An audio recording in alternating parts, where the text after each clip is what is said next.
Bienvenidos a un nuevo programa de Aire de Justicia. En esta oportunidad tenemos el lujo de recibir a la Comisión de Niños, Niñas y Adolescentes. Tenemos varias invitadas, y en este programa también un lujo que me acompaña Melina Mabel Guione. Muchas gracias, Melina, por estar en la co-conducción. No, gracias a vos por invitarme, bueno, por hacerme parte del programa.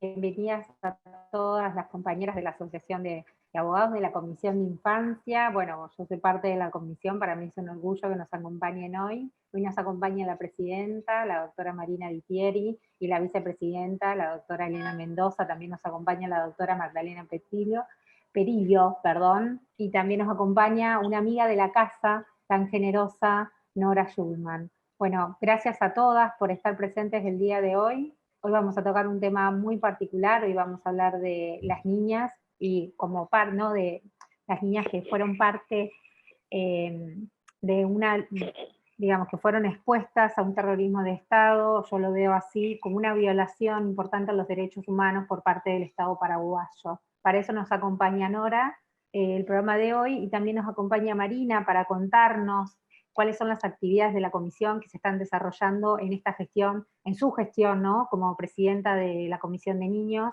de la ABA 2021. Marina, bienvenida.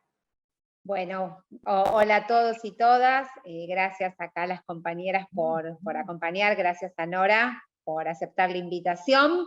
Lo mío es cortito, las gestiones de la comisión, así que yo brevemente quería decir que nos reunimos los segundos jueves de cada mes, de 16 a 18, hoy lo estamos haciendo como todos, vía Zoom, y estamos lanzando las actividades de todo el año.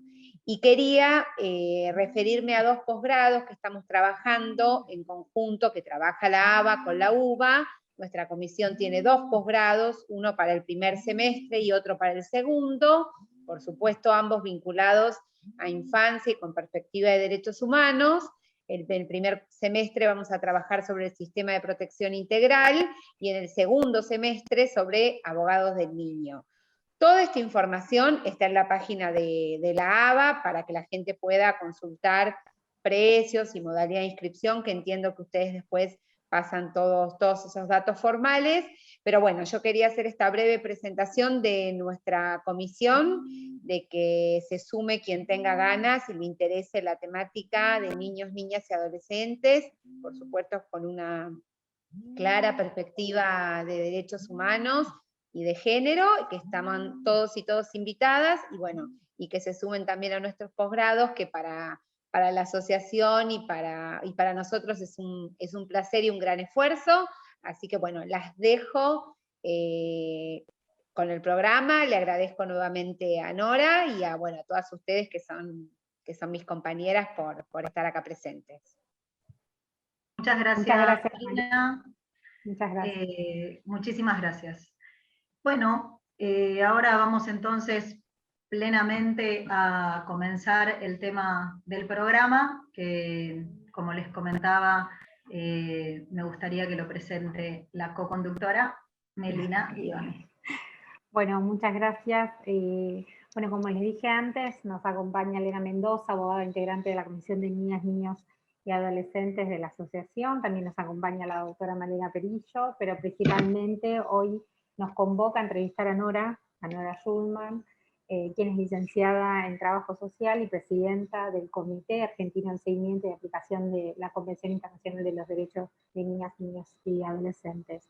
Nora, no sé si vos, como al tema que nos convoca, que es con respecto al caso de las niñas, por la clara violación a los derechos humanos por parte del Estado paraguayo, si querés ponernos en contexto y contarles a todos nuestros oyentes de qué se trata, de qué, digamos, cómo fue el contexto en el que se dio este caso. Sí, cómo no. En principio, buenas tardes a todos y a todas. Muchísimas gracias por la invitación. Voy a aclarar que no soy la presidenta, soy la directora ejecutiva, porque tenemos el orgullo y el honor de que nuestra presidenta es la señora Estela de Carlotto desde siempre, así que me parece viste, son mis deseos también, es el cariño, Nora, que te tengo. No, pero está muy bien así, está muy bien así. Bueno, todas viejas amigas, con algunas hemos trabajado más que otras. No me siento integrante de la asociación es nuestra, es del Casacín también. Hace muchos años que pertenece históricamente, desde que estaba la doctora Minjersky, así que son parte integrante de nuestro comité, y hablando la vez pasada con Elena, bueno, la idea es que participen activamente porque nos hace mucha falta la presencia de ustedes, la mirada de ustedes, sobre abogado del niño. Nosotros tenemos un programa de abogado del niño que se puede perfectamente, que es Pravia, que se puede perfectamente trabajar en conjunto. Me parece interesantísimo lo de los sistemas de protección, es necesario la modificación, es necesario hablar de esos temas. Además de eso, vamos al tema concreto de las niñas. Yo hace bastante tiempo, 1 o 2 años atrás, estoy trabajando mucho con el tema de las violaciones a los derechos humanos de las niñas. Las niñas como un colectivo importante, particular dentro de los derechos humanos de niños, niñas y adolescentes, con sus características particulares, con un tema de género que se introduce recién ahora. Empezamos a trabajar transversalmente con temas de género. Antes eran los niños, y los niños eran los niños, niñas, y estaba todo adentro. En la medida en que uno empieza a estudiar los temas de las niñas y sus problemas relativos al género, ¿no? Nos encontramos con que dentro del colectivo niños, digamos, están bastante discriminadas las niñas, en general por ser niñas y por ser menores de edad, y si son pobres, más todavía, ¿no? Entonces, dentro de todo este universo de las problemáticas de las niñas, nos surge este tema que en algún punto lo podríamos llamar un femicidio. Un femicidio porque ataca a mujeres que son niñas con una crudeza increíble, y además con la intervención de un Estado violador de derechos, como pareciera ser el Estado paraguayo en determinados temas, ¿no? En este caso en particular, hubo, digamos, voy a hacer un poquito de historia, ¿no? Había 3 chiquitas, una de 14, 2 de 11 y una mayor de 19 años, que se fueron a visitar unos parientes a Paraguay. Esos parientes, supuestamente, y digo supuestamente porque nunca se comprobó, pertenecían a lo que el ejército paraguayo, el ejército de Estado, digamos, llamaba un ejército del pueblo paraguayo, es decir, un ejército de resistencia y revolucionario que ejercía la fuerza armada, digamos, contra el Estado paraguayo. Esto es lo que se dijo, y es lo que pensamos que puede ser posible, ¿no? Ahora, yo me pregunto, ¿qué tenían que ver 3 o 4 nenas argentinas que viajaron a Paraguay? En primer lugar, con este ejército clandestino, digamos, ¿no? Y en segundo lugar, niñas que fueron a visitar a su familia y que han sido atacadas de una manera cruel, espantosa, y además con una serie de mentiras alrededor, en la cual una pudo escapar y está desaparecida, la otra la buscó y la detuvieron, y las 2 chiquitas las mataron. 2 chiquitas de 11 años. Entonces, si pensamos en estas mujercitas que han sido vulneradas en sus derechos y llegando a un asesinato, por eso yo digo que es un femicidio también, porque el Estado paraguayo en general se caracteriza por un desprecio total hacia las mujeres. Como en distintas ocasiones, ¿no? El tema de las criaditas, el tema de las empleadas domésticas que hacen favores a los adultos. Digo, el tema de la mujer es un tema como dejado de lado y que es de segunda categoría. Pero estas niñas no eran paraguayas, estas niñas eran argentinas, tenían documentos argentinos, tenían permiso para viajar a ver a sus parientes. Entonces nos preguntamos qué es lo que pasó acá. Si es posible, como dice este ejército formado por policías y fuerzas de seguridad, que las niñas eran adultas, que las niñas eran grandes, que estaban perteneciendo activamente a este movimiento, que eran militantes de este movimiento. Niñas de 11 años yo no las veo militantes de ningún movimiento revolucionario, ¿no? Las niñas de 11 años en general juegan, o salvo cuando tienen algún tipo de problema, están en otra situación, no están en un ejército revolucionario. No es un país que se caracterice por utilizar niñas en el ejército, como podríamos estar hablando de Colombia o de algunos lugares de México, donde se las utiliza a niños y niñas para otros temas como el narcotráfico, pero esto no es comprensible, digamos, desde el punto de vista de haber matado y considerado guerrilleras a 2 nenas de 11 años. Ahora, Sí. me gustaría hacerte una pregunta, Nora. Sí. ¿Se saben cómo fue, dónde fue el tema del operativo, aparentemente de estas fuerzas conjuntas del ejército paraguayo y la policía? Sí, ¿En qué es un lugar contexto que se se llama produce? Ibi, no me acuerdo ahora exactamente, Ibi algo en el norte del Paraguay, y bueno, obviamente había una persecución de parte del gobierno de estas fuerzas revolucionarias, que tampoco se sabe muy bien ni cuántos son, ni quiénes son, ni por quién está formado, digamos, no hubo una información. Yo leí prácticamente hasta diarios paraguayos, y no se sabe claramente. Se sabe que hay un lugar donde hay como en todas partes, pequeños focos revolucionarios, pero yo esto lo dejaría absolutamente de lado, porque estas niñas no eran ni guerrilleras, ni querían hacer la revolución en Paraguay, ni llevar la ideología argentina, digo, me Bueno, parece, y aunque lo hubieran sido, hay y convenciones aunque lo de hubieran sido, cual pero hay no lo que son. respetar. Claro, no lo son. No Eran lo son. niñas que simplemente fueron a visitar a su familia. Y además, todas las mentiras posteriores, ¿no? Porque mataron a las niñas, pero no hubo un reconocimiento nunca de que habían matado niñas menores de edad. Siempre estaba disfrazada la verdad con que eran guerrilleras, con que eran mayores. Tanto es así que las enterraron, y sin autopsia, las enterraron con los uniformes que supuestamente utiliza este ejército Le tomaron revolucionario. fotos. O sea, las disfrazaron y las enterraron sin autopsia, sin nada, las enterraron directamente como un perro, digamos, como una cosa desechable absolutamente.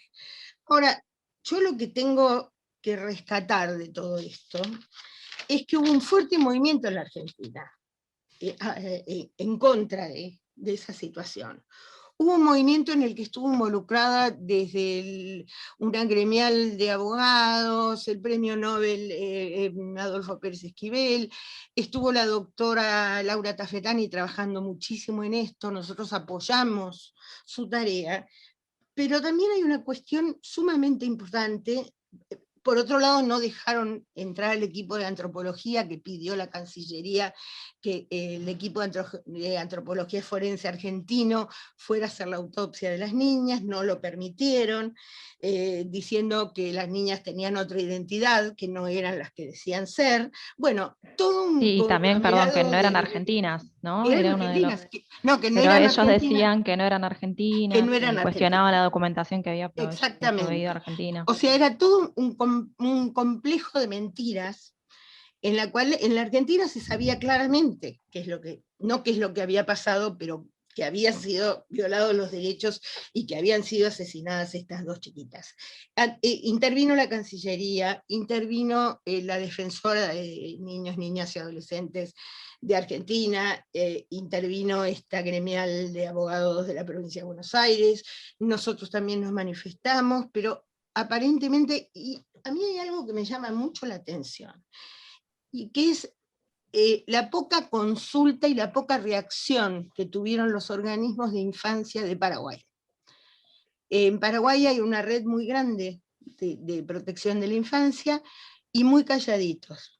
Y la ministra de Niñez de Paraguay, una persona a quien yo respeto y admiro profundamente, que fue fiscal de trata durante muchísimos años y actuó realmente, una abogada de primera, que actuó muy bien en temas de trata y trabajó mucho con la Argentina, silencio absoluto.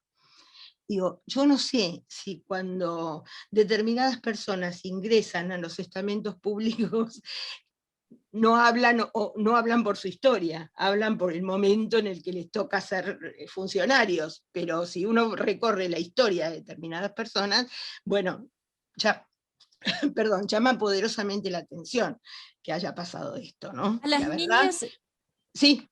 a las niñas les hicieron una autopsia porque lo que dicen, primero que se habla de que algún testigo de la situación hay. Pero también se dice que fueron brutalmente torturadas. Totalmente, violadas y torturadas. Violadas y torturadas. Antes de matarlas. Y por supuesto, el ejército estatal, digamos, le echa la culpa al otro ejército, digamos, clandestino. Entonces hay como una puja de poder entre uno y otro, pero la verdad es que fueron cruelmente maltratadas, violadas y asesinadas de una manera, ¿cómo se puede, yo pienso, cómo se puede confundir un cuerpito de una nena de 11 años con una persona adulta que puede ser un guerrillero y que entonces, en primer lugar, no habría que matar a nadie? Es decir, no se justifica la violencia de Estado contra un grupo de personas que tienen su derecho a manifestarse mientras no practiquen la lucha armada. Y que yo sepa, no sé si hay lucha armada en Paraguay, porque no se sabe, hay muchísimas cosas que no se saben. Yo pienso que no hay enfrentamiento armado. No, por lo menos no se comenta, nunca se comentó, por lo menos no hay un ejército revolucionario activo. Activo, por eso hay pero sí habrá hay un habrá focos de lucha campesina, uno ya sabe y conoce la situación del Paraguay, que además es histórica, pero no es un ejército irregular activo, que se encuentre, digamos, en una disputa, en una lucha contra el ejército regular paraguayo, ¿no? Claro, no, al menos yo no escuché nunca el tema, como uno podría hablar en Colombia, de grupos armados, o en México. No, jamás he escuchado hablar más. Yo te diría que por la personalidad de las características del pueblo paraguayo, no es un pueblo agresivo en términos de lucha armada, ¿no? Pero sí es grave el tema de que haya sí un ejército formado para matar. Se utiliza, lo que queda claro es que se utiliza o se utilizaron métodos de terrorismo de Estado. Totalmente. Porque el tema de ponerles trajes militares del Ejército Revolucionario Paraguayo es claramente es lo que se conoce como el falso positivo, que fue un invento del presidente Uribe en Colombia, para pelear, entre comillas, contra la guerrilla colombiana, ¿no? Pero mi pregunta es esta, ¿no se sabe dónde las tuvieron alojadas antes del asesinato? No. Hay cuestiones que están absolutamente ocultas, digamos, que no se conocen, que no se dieron a conocer, pero yo quería señalar otra cuestión que me parece que es sumamente interesante. Con este caso, se utilizó el tercer protocolo de la Convención, que me parece que es un tema sumamente importante, porque en general los países no lo conocen. Entonces, el haber utilizado la línea como más rápida para llegar al Comité de Derechos del Niño, que el Comité de Derechos del Niño se interesara por este tema, y inclusive su presidente en este momento se haya preocupado por este problema y haya sacado algún tipo de resolución. Esto sí me parece importante, este movimiento rápido, porque hasta hace pocos años lo único que teníamos era la Comisión y la Corte Interamericana, que sabemos que son procedimientos largos, que llevan mucho tiempo, que a veces los aceptan y a veces no, y a veces pasan 10 años hasta que se soluciona un problema que por supuesto no le va a devolver la vida a las niñas, pero le va a dar dignidad a sus familias. Entonces, el uso de este protocolo me parece que es importantísimo, que uno pueda llegar directamente al Comité de Derechos del Niño de Naciones Unidas para poder hacer una denuncia, que se tome la denuncia y que se accione inmediatamente, ¿no? Y es un instrumento que nos toca a todos difundirlo. Nos toca a todos difundirlo porque se puede utilizar, es rápido, y es una forma de reparación, digamos, de que la voz de las niñas a través de las distintas organizaciones puedan ser escuchadas. Si bien ellas no pueden hablar los organismos por ellas. Y me parece que esto es muy importante para que no les pase nunca más.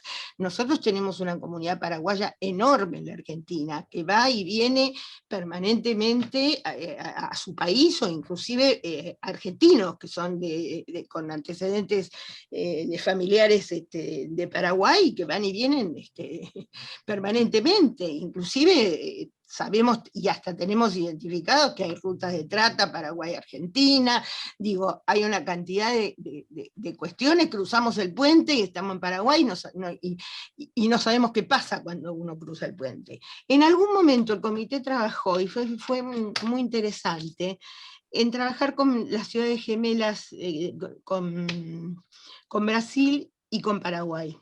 La triple frontera. La triple frontera. Y hemos trabajado muy bien, especialmente más con los brasileños que con los paraguayos, pero se ha trabajado muy bien, no solo en temas de capacitación, sino en temas de protocolos, de crear protocolos para cuando se pasa, digamos, de la frontera a Paraguay o a Brasil, entonces hay un protocolo de este lado, un protocolo del otro lado. ¿Por qué? Porque habíamos descubierto en ese trabajo que era del BID, de Derechos Humanos de la RAD, de la Red de Derechos Humanos del Mercosur, se había trabajado muy bien este tema y se habían descubierto, por ejemplo, que los camioneros que venían de Brasil no paraban del lado brasilero, paraban del lado argentino, en la provincia de Corrientes, en 2 lugares de la provincia de Corrientes, donde fuimos a ver y constatamos que había nenas muy chiquitas, de 8, 10, 12 años, que eran prostituidas por su propia familia, ¿no? Y que subían y bajaban de los camiones. Entonces esto se logró hacer un protocolo que, bueno, después se terminó el proyecto, como todos los proyectos en la Argentina, se terminan y uno no sabe cómo siguen, si se siguen agregando, qué sé yo, porque no tenemos la posibilidad de hacer un seguimiento.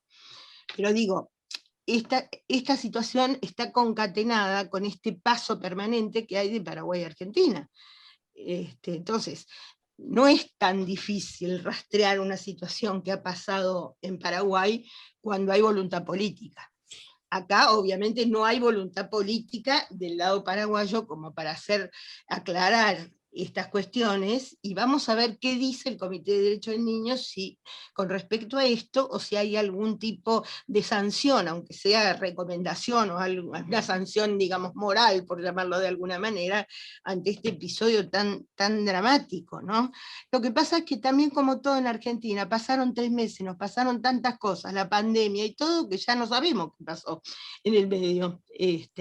No sabemos si apareció la chiquita de 14 que está desaparecida, es decir, es muy difícil hacer un seguimiento, y los diarios también se callaron y ya está, ya pasó, es un hecho más, total, dos nenas más o dos nenas menos en la situación en la que está la Argentina con respecto a la infancia, y especialmente a la infancia femenina, ya son temas que parecen viejos, y entonces van quedando residualmente, ¿no? Y bueno, en algún momento se sabrá que mientras las niñas ya no viven, y hay otras, muchas, que no pueden visitar a sus familias en sus países de origen, o los países de origen de sus padres, de sus tíos o de sus abuelos, porque corren riesgo no solo de que las maten por error, por decirlo de alguna manera, sino también que las maten por vía de trata, vía de prostitución infantil, vía de una cantidad de cuestiones que están pasando en la frontera, ¿no? Y que tampoco sabemos muy claramente cómo se para esto. El Estado argentino intervino a través, como corresponde, de Cancillería a Sí. Cancillería. Sí, sí. Pero pregunto yo, ¿el presidente Fernández se interiorizó personalmente o piensa hacerlo? Porque creo que tiene planeado un viaje próximo a Paraguay. Yo creo que me parece interesante esto que vos decís. En este momento el secretario de Derechos Humanos de la Cancillería es Remo Carlotto, es el hijo de Estela, y yo creo que podemos hacerle llegar la inquietud desde nuestra organización y desde otras organizaciones, para que cuando vaya al Paraguay el presidente se interese por este tema, ¿no? No había representante de derechos humanos en la Cancillería, recién ahora lo acaban de designar, y me parece interesante que le podamos hacer llegar alguna nota de preocupación o algún llamado o algo para interesarlo en este tema y para que lo ponga en agenda, ¿no? Porque me parece que es un tema importante como para poner en agenda, porque si no va a quedar bajo la alfombra. No, además es un tema que debería ser incorporado a la próxima reunión de UNASUR y que se puedan tomar algún tipo de sanciones contra el Estado paraguayo, porque lo que ha pasado es una cosa gravísima. Son gravísimo dos niñas de 11 y una criatura de 14 que no se sabe, que ella, Carmen Elizabeth Villalba, es la que es herida y logra escaparse, ¿no es cierto? Sí, ella se logra escapar. Y hay otra chica que se llama Laura que también logra escapar, pero la va a buscar a Carmen, y cuando la va a buscar la toman detenida, así que hay una detenida además, que no sabemos dónde está. Es la única detenida que tiene el caso, ¿no? Claro. Y acá en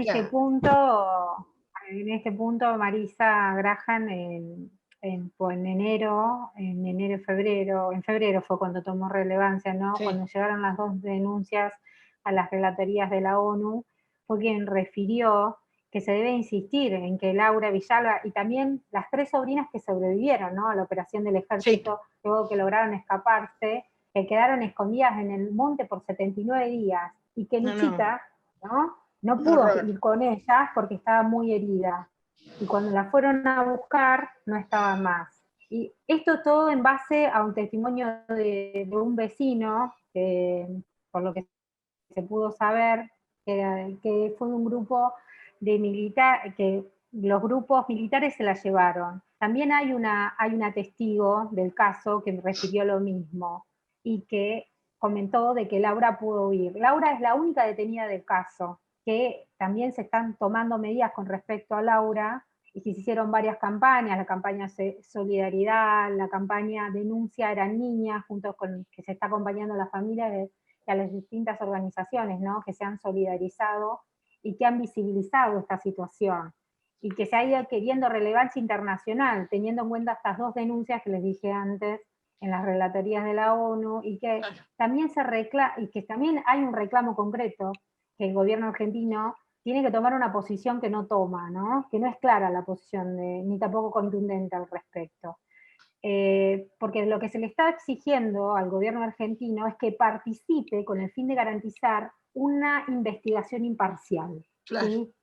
Eso es que se está haciendo tanto hincapié en que el equipo argentino de antropología forense pueda participar ¿sí? Con el fin de garantizar... Claro, pero ya le negaron 2 veces la participación. Ahora, yo pregunto una cosa, Nora, los cuerpos de las chicas, tanto de María Carmen como de Lilian, ¿están enterrados en Paraguay? Sí, están en Paraguay. Sí. Pero el Estado paraguayo tiene la obligación de entregar esos cuerpos que son de 2 chicas argentinas. Yo creo que sería más rápido que entreguen los cuerpos a que permitan ingresar al equipo argentino de antropología forense. Pero lo que pasa es que ellos no reconocen que han matado 2 chicas de 11 años. Pero más allá de que si fue sabemos que fue un asesinato, un feminicidio político, ¿no es cierto? Sí, sí. Muy bien. Pero eso ¿qué tiene que ver con? Suponte que nosotros decimos, hay testigos además de que dicen que fue un asesinato, las chicas fueron violadas, brutalmente torturadas y asesinadas. El gobierno paraguayo, de todas maneras, no puede negarse a entregar los cuerpos de dos chicas de nacionalidad argentina a sus familias, ¿no? Si no puede quedarse con los cuerpos. Eso yo no conozco si se pidió o no se pidió y qué organismo, si hay algún organismo del Estado que lo haya pedido. Sería interesante averiguar, eso no, la verdad que no lo sé, si se pidió la repatriación de los cuerpos, y además hay trámites burocráticos que cuando se quieren, digamos, frenar determinadas cuestiones, se tira un papel dentro de un cajón y ahí queda. No, eso desde ya, vos viste que el Estado burocrático es lento, pero cuando tiene que esconder un crimen, más burocrático y lento es. Exacto. Esto desde ya. Pero yo seguramente los abogados que asesoran a estas familias, que son gente, tengo entendido yo, entrenadas en todos estos temas de crímenes tan característicos, deben haber pedido, porque el Estado paraguayo tiene la obligación de entregar esos cuerpos. Yo creo que sí. Nosotros cuando Laurita Tafetani nos pidió el acompañamiento y el apoyo, por supuesto que firmamos y acompañamos, nos pusimos a disposición en todo momento. Yo inclusive creo que claro, nos tocó época de pandemia y de vacaciones. Fue bastante complicado encontrar gente que se pudiera interesar por esto. Yo tengo gente muy, muy amiga en Paraguay que está trabajando en derechos humanos y en derechos del niño, una de las cuales es Rosa María Ortiz, que perteneció al Comité de Derechos del Niño, tuvo 2 periodos del comité. Sería bastante interesante, y esto, mirá, me acaba de ocurrir ahora, pero interesar a Rosa María, que además tiene un hijo viviendo en la Argentina, que nos quiere mucho, que viene cada vez que le pedimos ayuda y asesoramiento, y digamos, interesar también a los organismos de allá para que hagan presión por estas 2 chiquitas, ¿no? Sí, sobre todo para evitar que esos cuerpos sean manipulados, porque vos sabés muy bien que si quieren, no tenés ningún tipo de garantía que te digan en cualquier momento los cuerpos fueron cremados. No, seguro, seguro. No, y si además dice que los enterraron en esas condiciones y sin autopsia por la pandemia. Entonces, claro, a ellos la pandemia les jugó a favor. Claro, les sirvió, digamos, para ocultar este terrible crimen, porque como no se podía enterrar de otra manera, bueno, los enterramos así, nos vino fenómeno esto de que no hubiera nadie presente, no sabemos dónde están enterradas. En la localidad en que pasó esto, ya te digo, es una localidad muy chiquita del norte de Paraguay. Qué sé yo no sé dónde es, pero supongo que alguna gente debe saber, y yo digo, hay que interesar a la gente también de allá, para que hagan tanto los movimientos feministas como los de niñez, que ya te digo, son muy importantes, una red como de 40 instituciones, para que, y esto yo sí, me pongo a disposición de Rosa María para hablar con ella. Ella estuvo en relatoría de la Comisión Interamericana, digo, es una persona muy, muy, que ha trabajado estos temas durante muchísimos años, entonces, bueno, empezar a hacer un diálogo con ella, a ver en qué pueden ayudar ellos, ¿no? Desde allá, porque esto es un problema que puede volver a pasar, Sí. a lo mejor con otras características. Sí. O sea, Si la localidad se llama Ibi-Yaú, sí, del Ibi-Yaú departamento de Concepción. es allá arriba. Claro, lo que pasa es que suelen ser zonas campesinas, Claro. donde uno sabe muy bien cómo operan las fuerzas de seguridad. Claro. Y En lo esos mismo lugares. que acá con los mapuches, los grupos mapuches, los Sí, grupos tal cual, tal que cual. si son, si no son, si son tan Sí, tal armados. cual. Es Sí, tal y que cual, ejercen mucha como- intimidación también. Yo creo que la Sí. FTC también está ejerciendo actos de intimidación y también de miedo para que el pueblo paraguayo no colabore, y que Sí. esto también puede ser extenso a las instituciones. Vos, Nora, comentabas al No. principio que la ministra no colaboraba, y también, bueno, Claro, los demás a mí organismos de te digo derechos la humanos. verdad, me pareció bastante extraño, Sí, porque muy extraño, muy la conozco hace extraño. muchísimos años, hay gente muy amiga trabajando con ella, y este silencio de radio que hubo con respecto al tema me pareció Muy grave. sumamente extraño, me pareció grave y extraño, ¿no? Que no se hayan involucrado, si bien las chiquitas no son paraguayas, pero ha ocurrido en territorio paraguayo y es un hecho Decime una gravísimo. cosa, ¿hay alguna de las niñas, o yo entendí mal, que declaró en Naciones Unidas, Una de las sobrevivientes. una de las sobrevivientes? Una de las sobrevivientes, sí. Sobrevivieron varias, Sí. claro, porque esta situación tiene un contexto de un campamento, ¿sí? Un campamento que ellos dicen que es un campamento civil, y ahí fueron atacadas por las fuerzas de tareas conjuntas, que es el FTC, ¿sí? Y para crear un poco más de responsabilidad del Estado, hay que tener en cuenta que estas fuerzas de tareas conjuntas están financiadas por el gobierno, Totalmente. con un financiamiento de 14 millones de dólares anuales, sí, para que se dediquen a prácticas de contrabando, de represión, ¿no? De indígenas Totalmente. y campesinos expulsados por el modelo No, de y los narcotráfico, es decir, se hace todo un combo. Totalmente. No, terrible. Se hace todo un combo de narcotráfico. Y vos viste que esos delitos transnacionales, tráfico de personas, tráfico de armas y tráfico de drogas, están entrelazados en los tres. Totalmente, Porque totalmente. no solamente el lamentable tráfico de mujeres y niñas para la prostitución, sino de niñas y chiquitos para trabajos para forzados, mulas. ¿no? Sí. O sea, además, que es realmente... Hay un trabajo muy interesante que han hecho unas organizaciones de Paraguay, especialmente esta doctora que se llama Lourdes Barbosa, no sé si la conocen porque es de la universidad allá y bastante amiga.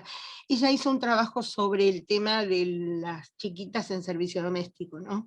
Sí, muy común. De las criaditas. Y bueno, bueno, esa característica, Nora, es propia de nuestro norte argentino también. Totalmente.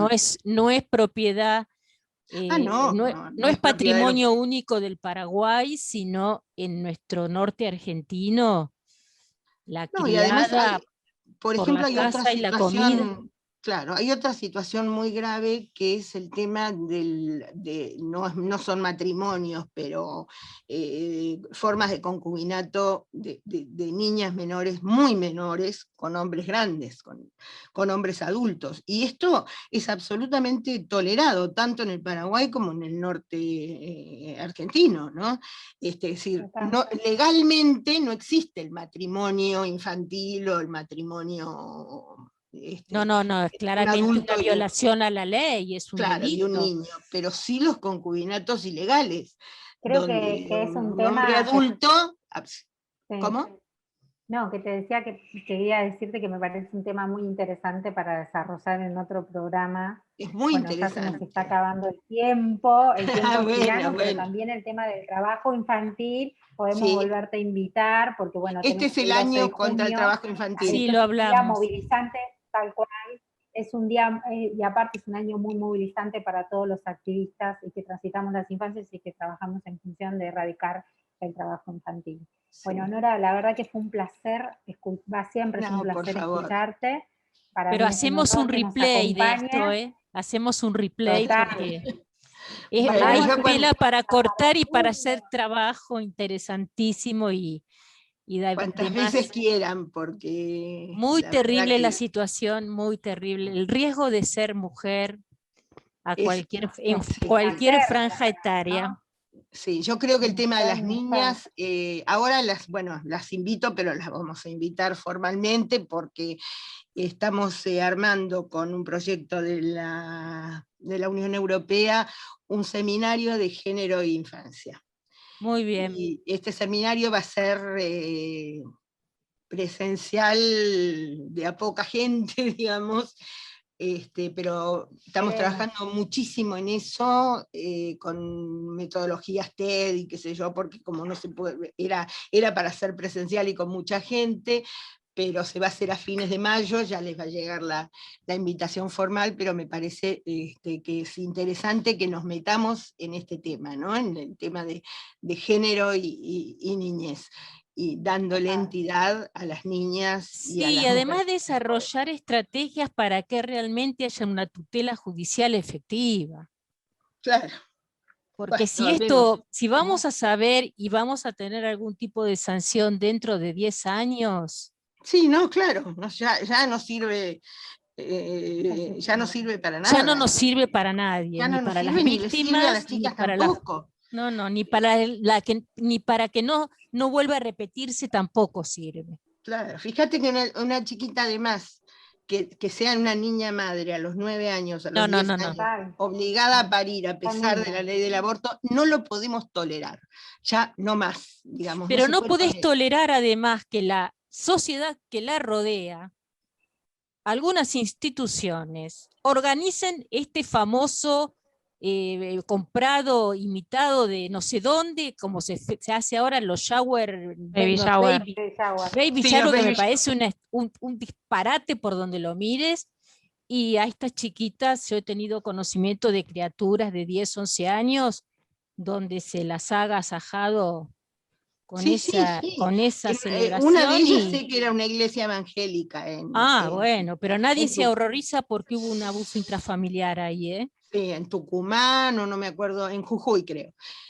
Hay muchas cosas para trabajar con las niñas y me parece que es un tema sumamente interesante donde tenemos que involucrarnos todas, las mujeres y los varones también, Y ¿no? los varones, exactamente. Y los varones Bueno, especialmente. estimadas colegas, realmente un placer haber compartido el día de hoy, como ya hace unos minutos adelantó Melina.